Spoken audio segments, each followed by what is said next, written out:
Tyrion. A galley is waiting in the bay. Varys has agents in the free cities who will see that you do not lack for funds. But try not to be conspicuous. Cersei will send men after you, I have no doubt. You might do well to take another name. Another name? Oh, certainly. And when the faceless man come to kill me, I'll say, "No, you have the wrong man. I'm a different dwarf with a hideous facial scar." Both Lannisters laughed at the absurdity of it all. Then Jaime went to one knee and kissed him quickly, once on each cheek, his lips brushing against the puckered ribbon of scar tissue. "Thank you, brother," Tyrion said, "for my life." "It was a debt I owed you." Jaime's voice was strange. "A debt?" He cocked his head. "I do not understand." "Good. Some doors are best left closed." "Oh dear," said Tyrion. "Is there something grim and ugly behind it?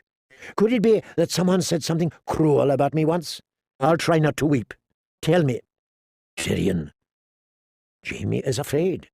"Tell me," Tyrion said again. His brother looked away. "Tysha," he said softly. "Tysha?" His stomach tightened. "What of her?" "She was no whore.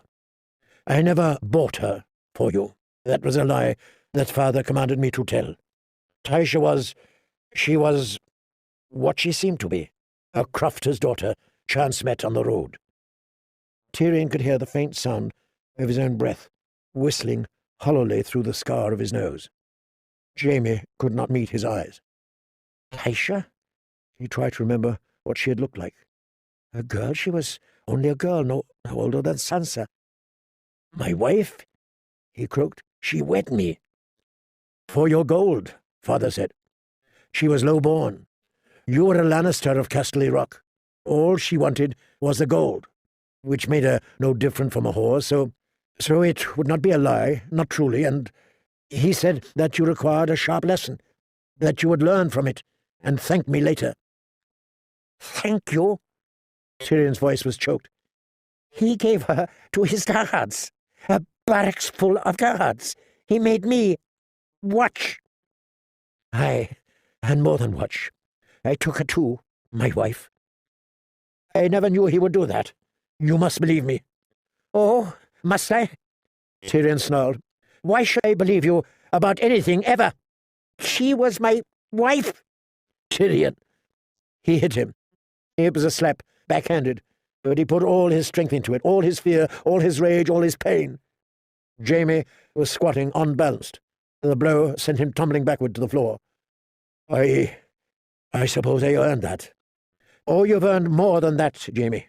You and my sweet sister and a loving father, yes. I can't begin to tell you what you've earned. But you'll have it. That I swear to you. A Lannister always pays his debts." Tyrion waddled away, almost stumbling over the turnkey again in his haste. Before he had gone a dozen yards, he bumped up against an iron gate that closed the passage. "Oh, gods!" It was all he could do not to scream. Jaime came up behind him. "I have the jailer's keys." "Then use them." Jaime unlocked the gate, pushed it open, and stepped through. He looked back over his shoulder. "Are you coming?" "Not with you." Tyrion stepped through. "Give me the keys and go. I will find Varys on my own." He cocked his head and stared up at his brother with his mismatched eyes. "Jaime, can you fight left-handed?" "Rather less well than you," Jaime said bitterly. "Good. Then we will be well matched if we should ever meet again. The cripple and the dwarf." Jaime handed him the ring of keys. "I gave you the truth. You owe me the same. Did you kill him?" The question was another knife twisting in his guts. "Are you sure you want to know?" asked Tyrion. "Joffrey would have been a worse king than Ares ever was. He stole his father's dagger and gave it to a footpad to slit the throat of Brandon Stark. Did you know that?" I thought he might have." "Well, a son takes after his father. Joff would have killed me as well, once he came into his power, for the crime of being short and ugly, of which I am so conspicuously guilty." "You have not answered my question." "You poor, stupid, blind, crippled fool. Must I spell out everything for you? Very well. Cersei is a lying whore. She's been fucking Lancel and Osmond Kettleblack, and probably Moonboy, for all I know.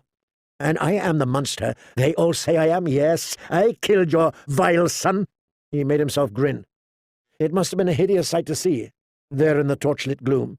Jaime turned without a word, and walked away.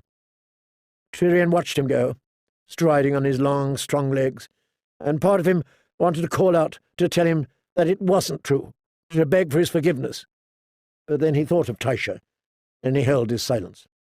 He listened to the receding footsteps until he could hear them no longer, then waddled off to look for Varys.